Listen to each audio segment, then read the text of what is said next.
নমস্কাৰ জ্ঞান দৰ্শন ইউটিউব চেনেলটোলৈ আপোনালোকক স্বাগতম জনাইছোঁ। আজি আমি ৰিজনিঙৰ কোডিং আৰু ডিকোডিং ৰিলেটেড দুটামান কুৱেশ্যনৰ বিষয়ে আলোচনা কৰিম। তো কোডিং আৰু ডিকোডিঙৰ বিষয়ে জনাৰ আগতে আমি কোডিং আৰু ডিকোডিঙৰ কিছুমান টাইপছ আছে, সেই টাইপছবিলাকৰ বিষয়ে আমি জানিব লাগিব। তো কোডিং আৰু ডিকোডিং বিভিন্ন ধৰণৰ কুৱেশ্যন আপোনালোকে পৰীক্ষাত পাব। তাৰে ভিতৰত আছে pattern base, self coding, number coding, substitutional coding, common coding আৰু চিম্বল কোডিং। তো ইয়াৰে যি 1 নম্বৰ কোডিং পেটাৰ্ণটো আছে, যি পেটাৰ্ণ বেছ কোডিং, তাৰে বিষয়ে আজি আমি আলোচনা কৰিম। আমাৰ যি পেটাৰ্ণ বেছ কোডিং আছে, পেটাৰ্ণ বেছ কোডিঙত কুৱেশ্যনবিলাক এনেকুৱা ধৰণৰ হয়। In a code if marks is written as HCRAM then what will be the code for quick.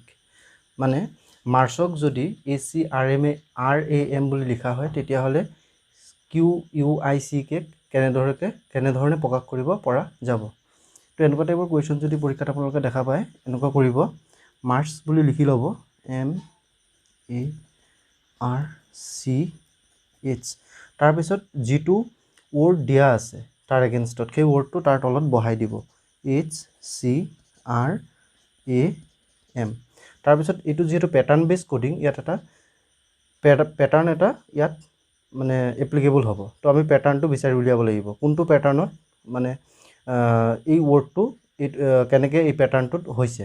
তো তাৰ বাবে আমি কি কৰিব লাগিব, এইটো যদি চাওঁ আমি পেটাৰ্ণ বেছ কোডিঙত, এইটো M যিটো আছে, এই এমটো আহি পেলাই বহিছে ইয়াত। ঠিক তেনেকৈ এই যিটো H আছে, H আহি বহিছে ইয়াত, C বহিছে ইয়াত, A বহিছে ইয়াত আৰু R বহিছে ইয়াত। তো আমি যদি চাওঁ, বা এনেকৈও আমি কৰিব পাৰোঁ, নাম্বাৰ দি দিব পাৰোঁ 1 2 3 4 5।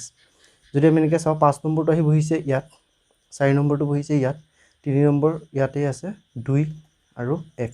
এনেকৈ হৈছে পেটাৰ্ণটো 1 2 3 4 5। এইটো উল্টা হৈ গৈছে পেটাৰ্ণটো 5 4 3 2 1। ঠিক তেনেকৈ আমাৰ যদি কুইকৰ যদি আমি পেটাৰ্ণটো উলিয়াওঁ, কেনেকৈ লিখিম, CUICK।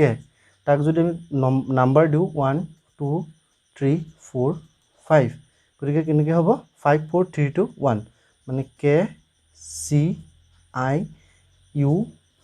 মানে এনেকৈও চাব পাৰোঁ, কিউৰ ঠাইত কিউ আহিল, কে ইয়াত আহিল, চি ইয়াত আহিল, ইউ ইয়াত আহিল আৰু আই ইয়াত আহিল। তো যি আমাৰ আছে কুইকৰ যিটো ফৰ্ম হ'ব এইটো লেংগুৱেজত, এই লেংগুৱেজটোত কুইকৰ ফৰ্ম হ'ব KCIU আৰু কিউ।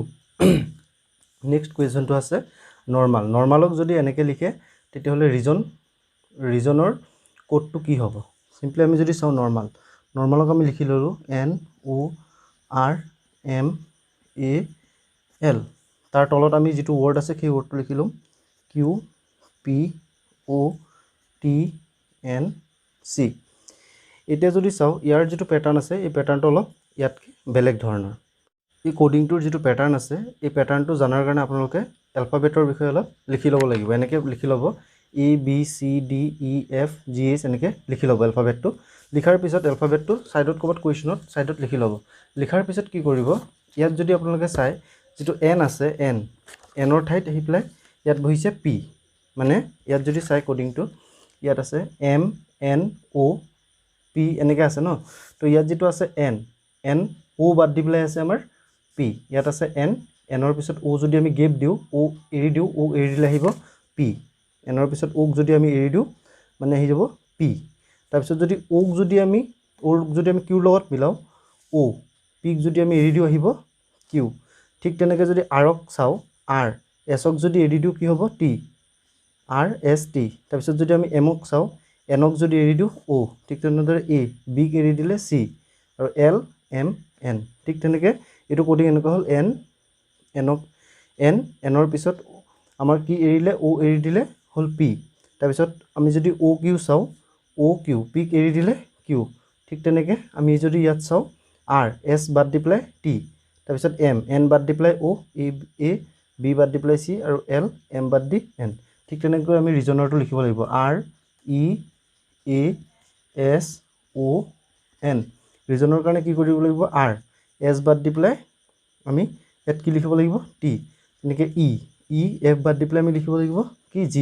ঠিক তেনেকৈ A আছে, B বাদ দি পেলাই আমি কি লিখিব লাগিব C। ঠিক তেনেকৈ ST বাদ দি পেলাই লিখিব লাগিব U। ঠিক তেনেকৈ O P বাদ দি পেলাই আমি লিখিব লাগিব কিউ ঠিক তেনেকৈ এনক ও বাদ দি পেলাই আমি লিখিব লাগিব পি এনেদৰে যদি আমি ৰিজনৰ কোডিংটো চাওঁ ৰিজনৰ কোডিংটো হ'ব GTUCP যদি আপোনালোকৰ ভিডিঅ'টো ভাল লাগিছে তেতিয়াহ'লে ভিডিঅ'টো লাইক কৰিব আৰু জ্ঞান দৰ্শন ইউটিউব চেনেলটো ছাবস্ক্ৰাইব কৰি থ'ব ধন্যবাদ